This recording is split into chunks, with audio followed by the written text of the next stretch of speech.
Hello everyone.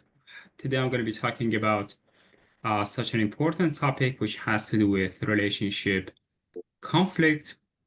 We're going to be covering certain things related to conflict resolution. We're going to be having an in-depth understanding about conflict, how it develops, what are the causes of it, and what in what relations this occur, etc. And there are so many things that we're going to be covering in this session. And so basically we have when we talk about conflicts, so the general understanding is that conflicts happen between one person and another, or perhaps one organization with another organization, etc., etc. But the point is, so conflict may happen among so different entities. So perhaps you might have heard of the concepts of Sigmund Freud related to like id, ego, superego, which means that there are three segments in ourselves which are in contradiction to one another in some way. And this might be true in our interpersonal relationships when we interact with another person. So we may have other conflicts as well. And this may also be true between two groups.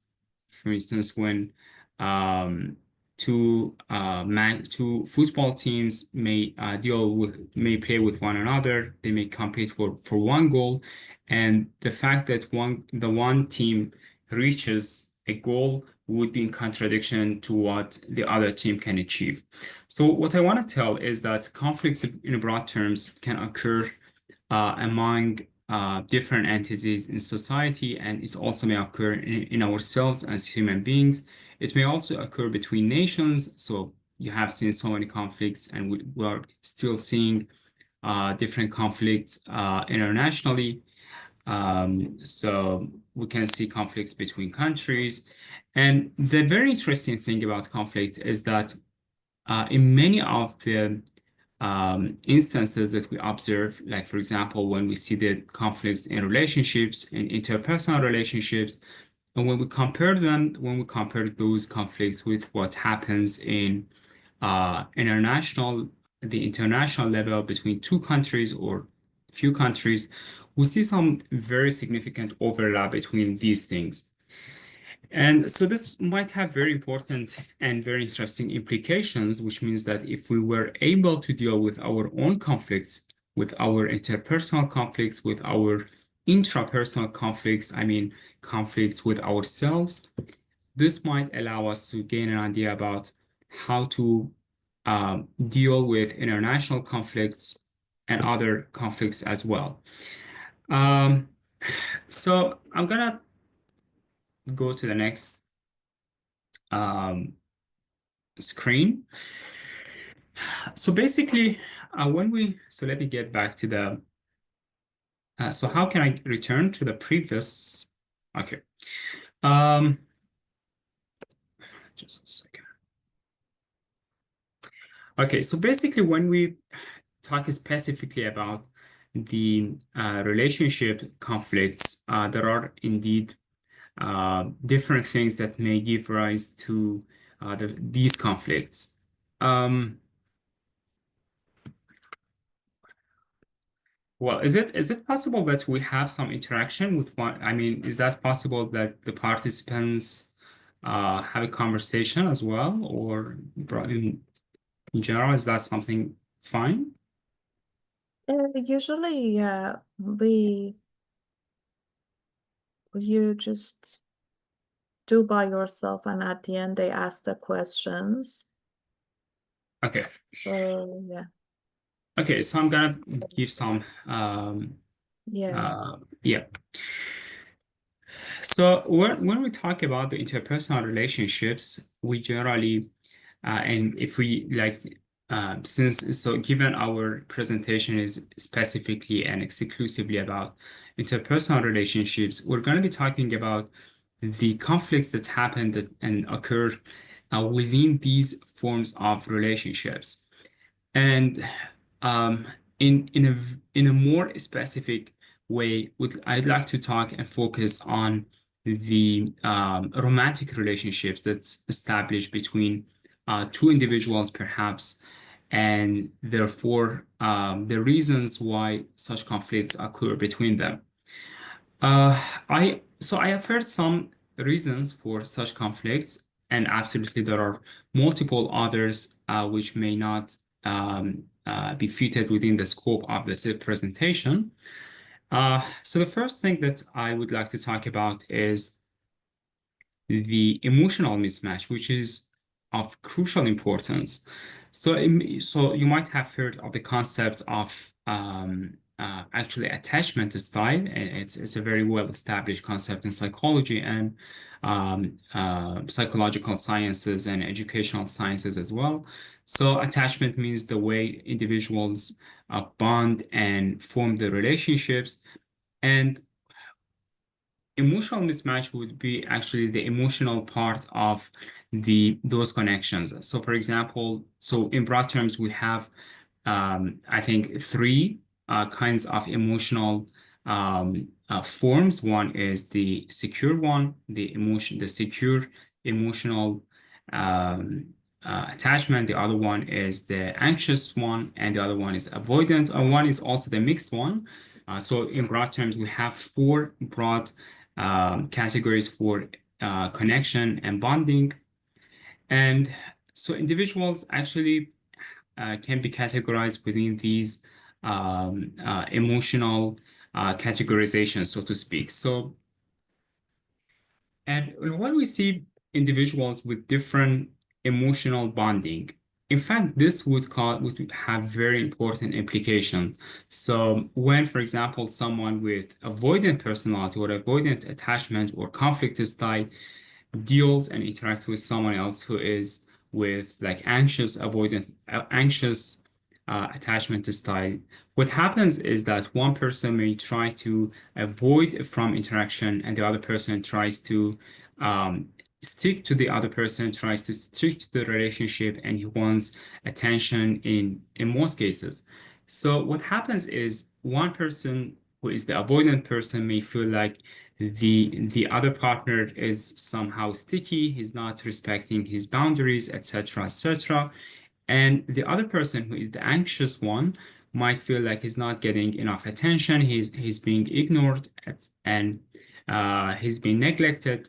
And these very things may cause some misunderstanding between the individuals, may cause the individuals to believe that they are not being treated properly.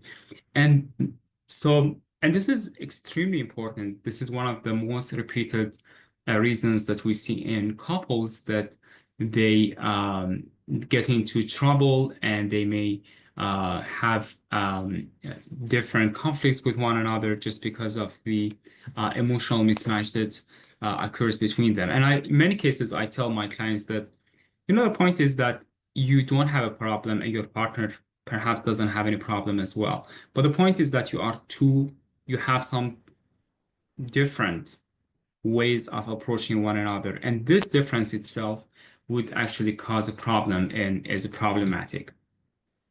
The other point that I wanted to mention is regarding communication. So poor communication, that is also very commonplace between individuals.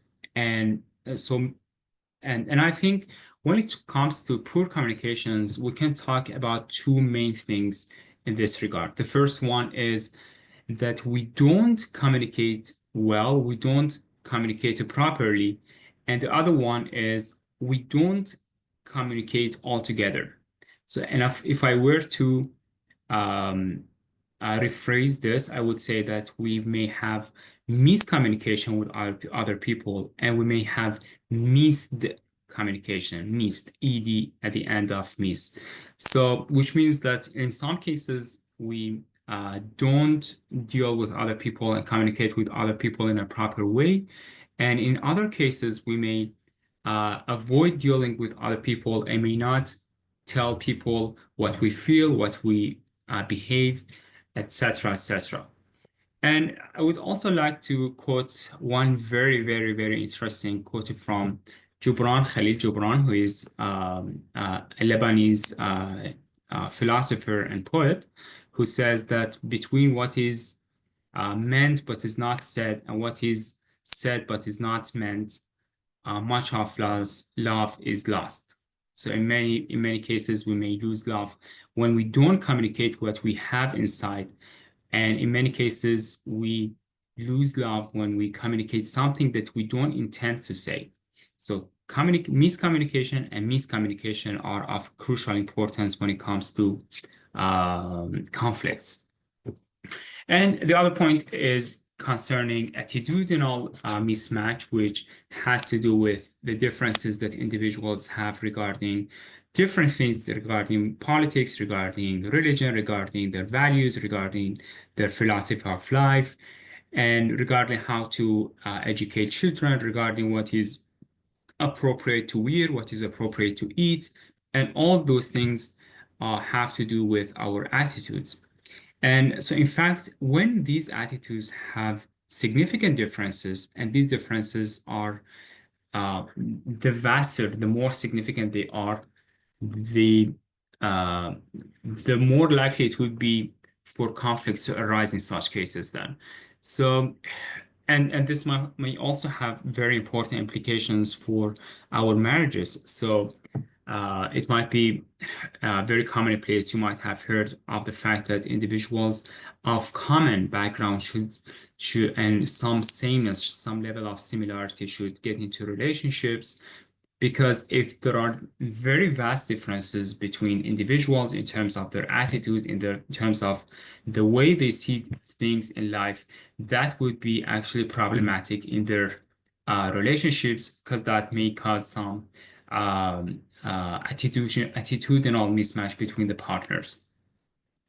And the next one is personality mismatch, which has to do with the way individuals are different in terms of their personality, and this would actually cause some relationship conflicts as well.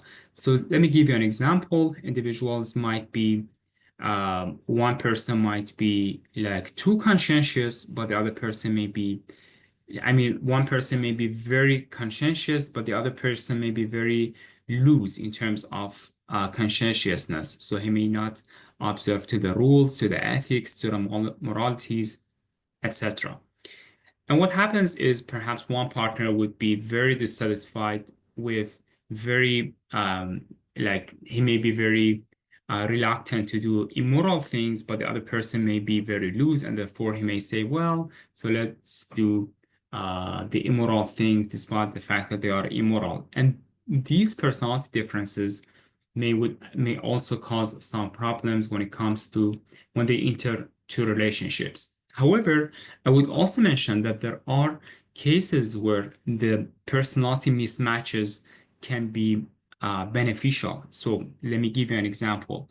Imagine one disagreeable person and one agreeable person enter into a relationship. What happens is there will be some differences in terms of the relationship hierarchy. One person may accept influence from the agreeable person, may accept influence from the disagreeable person, and therefore these individuals can interact with one another better. However, if the disagreeable person was into a relationship with another disagreeable person, what happens is these two may enter into significant problems, significant conflicts. So what I would like to highlight regarding this very specific point is that some personality mismatches can be very problematic, while others can be very fruitful in some cases. And the last point, and definitely this is not the end of the list, so there are many other things that we can add to this list, but if I were to add a last point in this specific presentation, I would say like unmet expectations would also be one thing that would cause some relationship conflicts. So people may be like disappointed by what they expect from the other person in the relationship. They may expect things that are that don't happen in the other person or by the other person, and therefore, so it makes sense that conflicts arise in those cases when the expectations are not the same or perhaps are not similar in some way.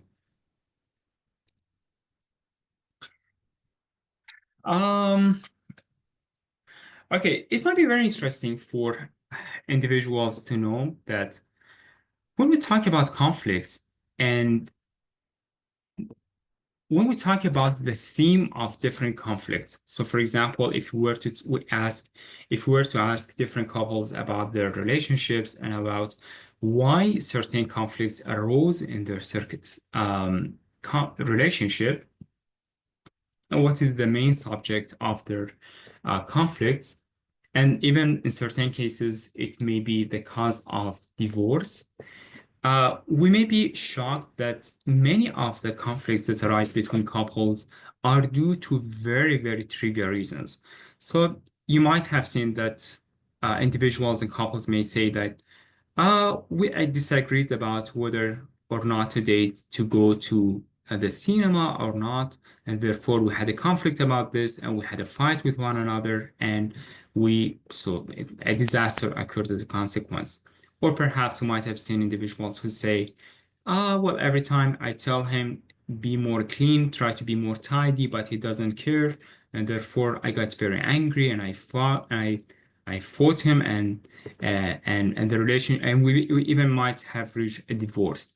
So what I would like to highlight regarding this point is that many of the conflicts, in the vast majority of conflicts, we see that they are mainly about very trivial and very silly things. So it might be very interesting to know that these trivial things are the main theme that conflicts arise about.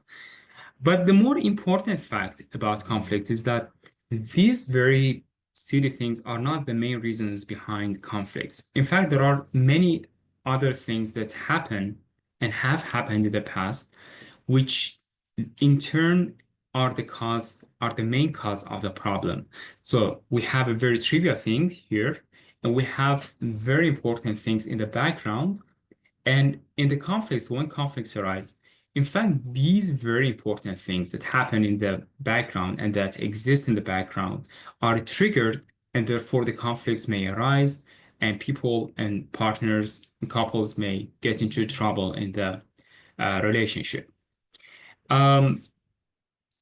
So, for example, let me give you an example. In the case of the cinema, in the case where the two partners get into conflict because one of them says that I don't want to go to the cinema, while the other person says I want to go to the cinema. In fact, there might be perhaps, in fact, the reason behind this conflict is perhaps not about the cinema. It's not about going to the cinema, seeing the film, watching the film, or it's not about all these. Perhaps there might be other underlying reasons, perhaps because of the lack of intimacy that these individuals have, and therefore they are in some way getting into trouble to, like, this might be an outlet for them to manifest their underlying and underpinning anger and lack of love and lack of intimacy in some way, or perhaps other fundamental reasons behind this very trivial thing. And I've also said I also say a quote to my clients very repeatedly that sometimes there is a greatness in silly things. Sometimes there's a greatness in silly things. In fact, many of the very silly things that happen in relationships are caused by many or much bigger things in the relationships. Uh, well, so so so so I raised the question here whether conflicts are good or bad. So in most cases, when we talk about conflicts, individuals in the very first place may think that conflicts are generally bad. And in some cases, we may give them right. Actually, when it comes to conflicts, many of us deal with conflicts in a very bad way. We may fight with one another, we may cause some problems to one another. And therefore, in many cases, conflicts are very problematic and maybe even catastrophic for our relationship. So I've given some example before this. So individuals may get into conflict, and this conflict may develop and it turns into divorce as well.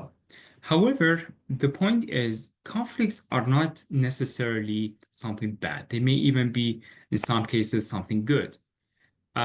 There's a quote by John Gottman, Judy Gottman, which is um, conflicts are the royal road to understanding, which is a very interesting thing. So when we have a conflict with someone else, this conflict may be a route to a better understanding. However, this is a provided on how we deal with that specific conflict. So if we were to use that conflict to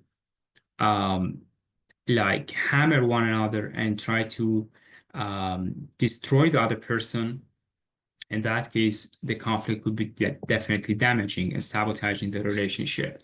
But in the flip side, if we were to use this conflict and focus on the conflict and see what actually happened, what in that specific occasion, in that situation, that made me behave in that certain way, that made this conflict to arise. In those cases, we may understand things not only about ourselves as human beings, as actors in that relationship, but also about the other person in the relationship. So this very specific conflict would actually be something positive that would in some way improve and boost the relationship. So we can use a conflict as a stepping stone for a better relationship in our interpersonal relationships. But let's talk a little bit more specifically regarding the negative consequences or the negative approach towards conflicts. What are the elements that exist most commonly in the bad forms of conflict, or perhaps as put forward by John and Judy Gottman, among the disasters, relationship disasters. And relationship disasters are individuals or couples who actually behave in a very bad way, disastrous way in relationships. So in broad terms, there are 4 things that happen very commonly among couples. And these very 4 things are actually very destructive to the relationship, and they should be eliminated. And so in the following pages, I'm going to be telling you what these 4 things should be replaced with. The first point would be contempt, and contempt means that I try to show superiority and disgust over the other person. And this may include a broad range of other concepts, including like sarcasm, cynicism, eye rolling, hostile humor, and many other things that happen in the relationship. And so contempt, it might be very interesting to know that contempt is the number 1 reason for divorce. So if we see contempt in a relationship, this is the best predictor of divorce. In other words, when contempt exists in a relationship, that would increase the likelihood of divorce in that relationship. And this is the most destructive element that can be present in a relationship. And as per my clinical experience, I'm not sure whether this is true or this is evidence-based or not, but as per my clinical experience, I can say contempt is more commonly done by men rather than women. So I feel like contempt, so men are more contemptuous towards women, and they try to bring some justifications for their behavior. For example, I'm just kidding. So it's like, I'm just kidding. So it's not something important, but I tell them that you are legitimizing your behavior. So your behavior is illegitimate, but when you say like, I'm kidding, you're trying to legitimize your behavior. But in all cases, these things should be avoided so the relationship can be in a better situation. And I'm going to be telling you how to replace and what to replace contempt with. The other point is criticism. So criticism means that I try to attack the other person's character and personality, which is a very broad thing, rather than focusing on a very narrow and a very specific thing. So, for example, imagine that if someone tells me a lie, if my partner lies to me, so instead of saying that, um, well, instead of saying the positive way, which I'm gonna be telling you later, I may say like, you are a big liar. You are a very big liar. So for one single lie, I may say you are a very big liar. Okay, so I try to expand that very specific action, that very specific behavior to all the character and all the identity of that individual, and therefore I try to attack him by this for this very, very, very narrow behavior. Uh, and and the other thing that I also wanted to mention, which is mentioned actually by John Gottman, the four horsemen of relationship apocalypse, is the defensiveness. And defensiveness is actually when someone tries to reject the responsibility for what has done in the relationship, and um, in some cases they may even take the form of gaslighting, which means like I throw the responsibility on the other person, that you have done this, not me. So I try to protect myself in some way, that not I haven't done any mistake in this regard, so I'm fully innocent, I'm fully irresponsible regarding what happened. I mean, I'm fully not responsible, I'm not responsible, I'm not accountable for what happened, and only you who was responsible for this, for what happened. And defensiveness is actually one of the very, very common things that happen in relationships as well. And the fourth one is stonewalling, which is also common uh, in relationships. And stonewalling means emotional withdrawal from and shutting down and turning out during a conflict. And in a broad terms, it means like the individuals in a conflict, and when conflict arises, the individual tries to shut down and not to speak, not to get involved in the relationship. They may cry, but they don't get involved in the relationship. They may get on the wrong foot. They may use silent treatment or other ways of not engaging in the relationship. They may actually separate themselves from that specific situation, or perhaps from that specific relationship. So let's now talk about what should be, so just a second.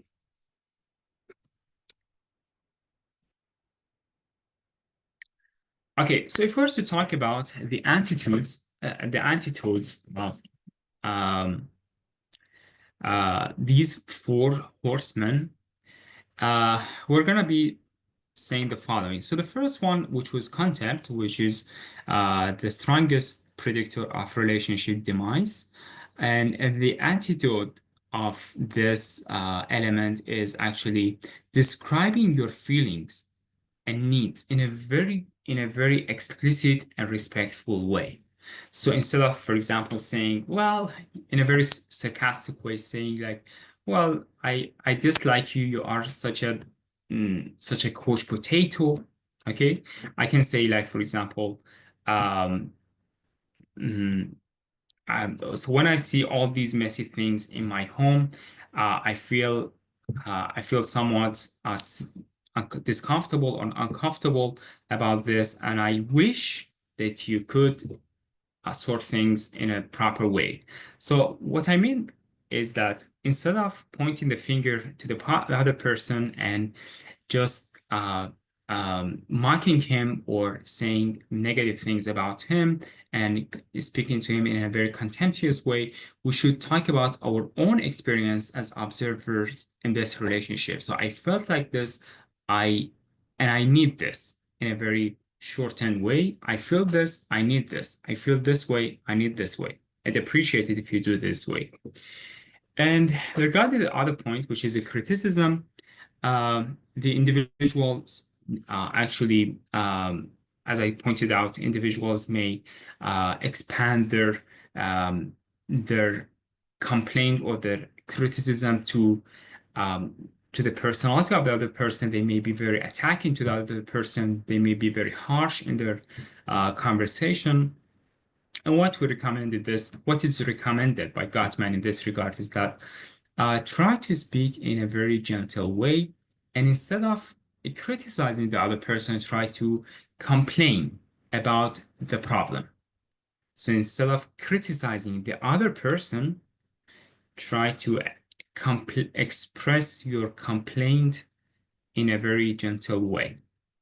So complaint means I have something about the problem, that specific point, and I try to express it in a very gentle way, very appropriately, not in a harsh manner.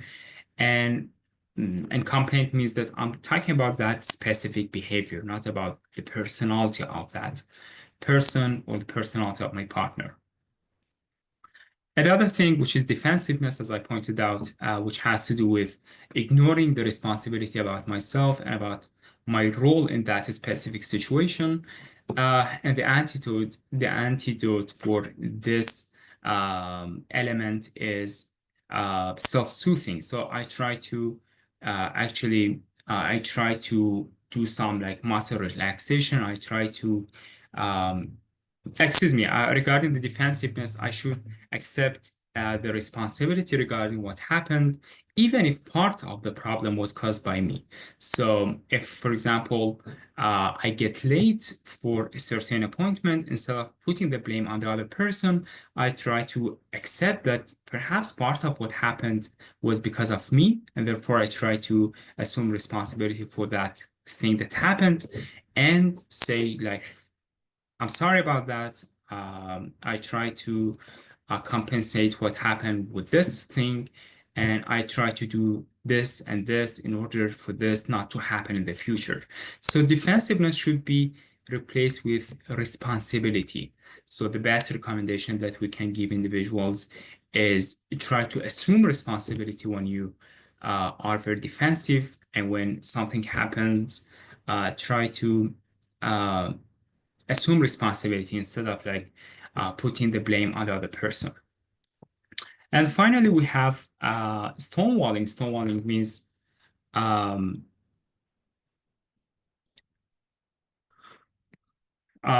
okay, so just a correction. So in the previous section regarding defensiveness, I said that taking responsibility is the antidote for it.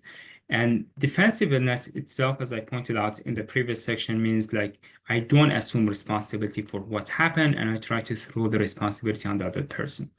Now, regarding stonewalling means that I shut down and try to separate myself from the situation, and I try to not get involved in the relationship or in the situation. And so I try to block myself from everything, from the relationship, from the partner, etc. And so for this specific element, we tell individuals they try to self-soothe. You can do some physiological self-soothing. You can do some deep breathing. You can like listen to some classical music, some piano. If you play guitar or play some music, you can play some musical instrument as well. So all these things can help you a little bit self-soothe. And you can, after doing all these things, you may get back to the relationship, or you can get back to the situation in which you were and talk with your partner, try to share your standpoint and try to communicate with your partner in order to deal with that specific problem and that issue again, and in a proper way, absolutely, not in the previous way that you dealt in a wrong manner. Okay, now let's talk a little bit more about what happens in relationships. So now you can see a pie chart in this picture. Just a second. So This pie chart shows two proportions. One proportion is the black one, and one proportion is the brown one. Uh, so this has to do with the actually the percentage of types of problems that occur in our relationships.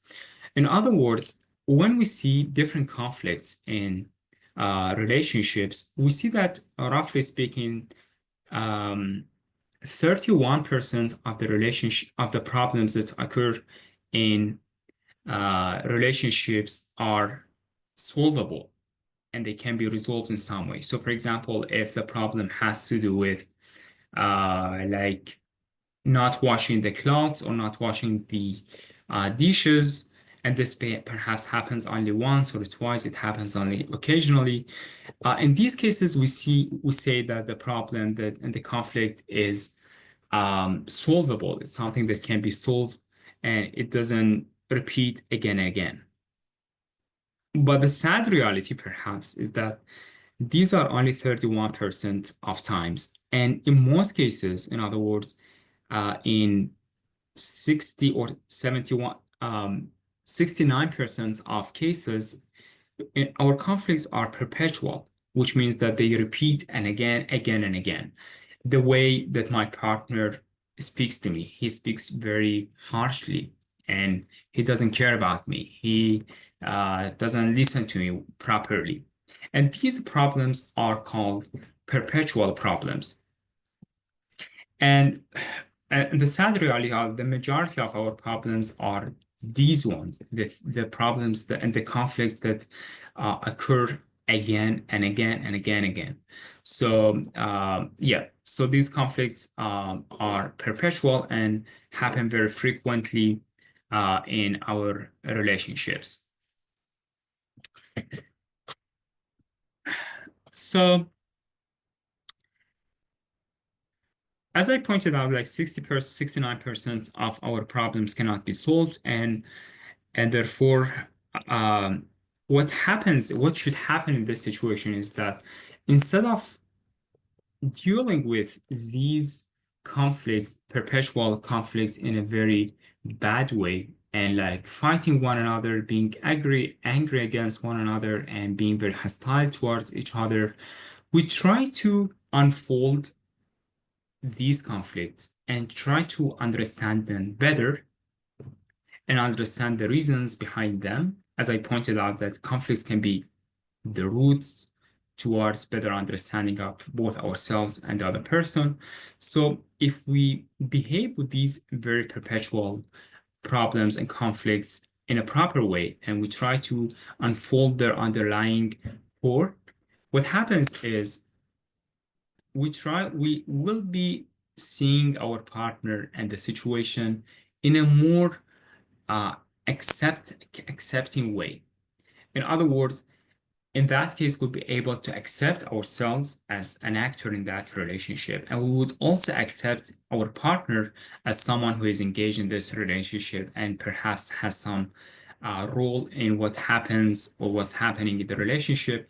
And therefore, by gaining a deeper understanding, about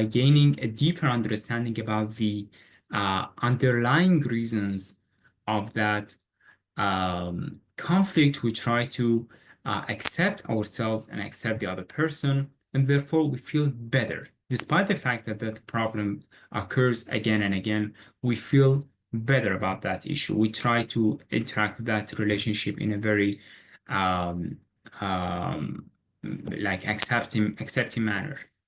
So yeah, so this is also a very important thing, and it may have very important implications for our relationship. And so I also, in some way, talked about mutual understanding, deeper mutual understanding by trying to uncovering the underlying reasons. We will be having a deeper understanding about one another, and this will allow us to um, understand our dreams, our wishes, our goals in life, and other things as well.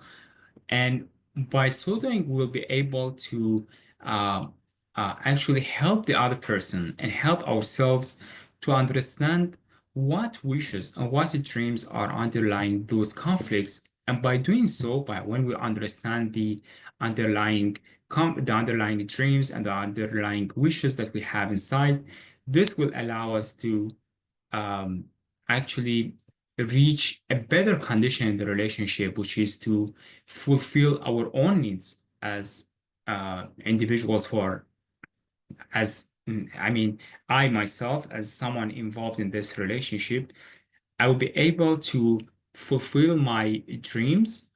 And once I also understand the wishes and the dreams of my partner, that would allow me to help my partner fulfill his dreams in some way.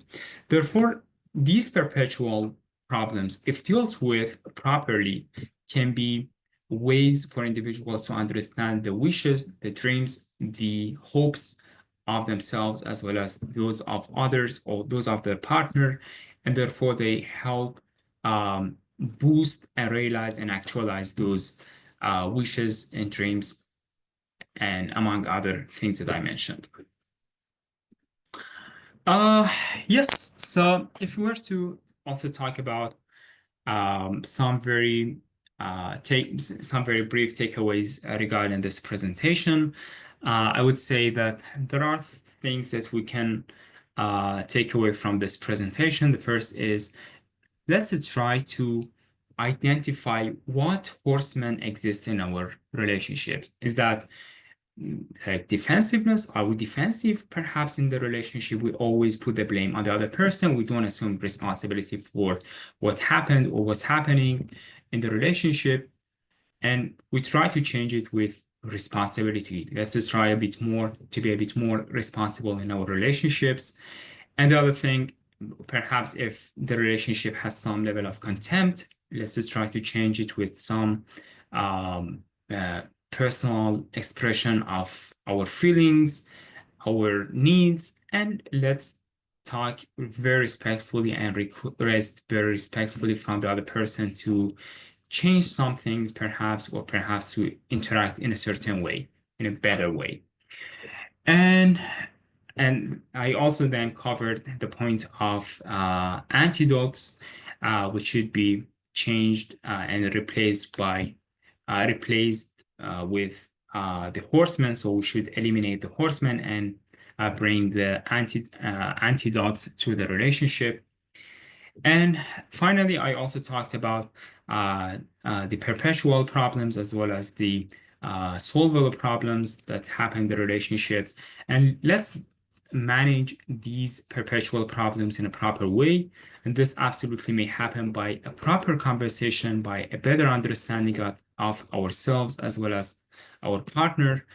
And by so doing, we'll be able to have and navigate a better relationship in our relationship life. Thank you so much for being this far. I hope you benefited from this presentation. Thank you very much, Amir. It was great. Thank you.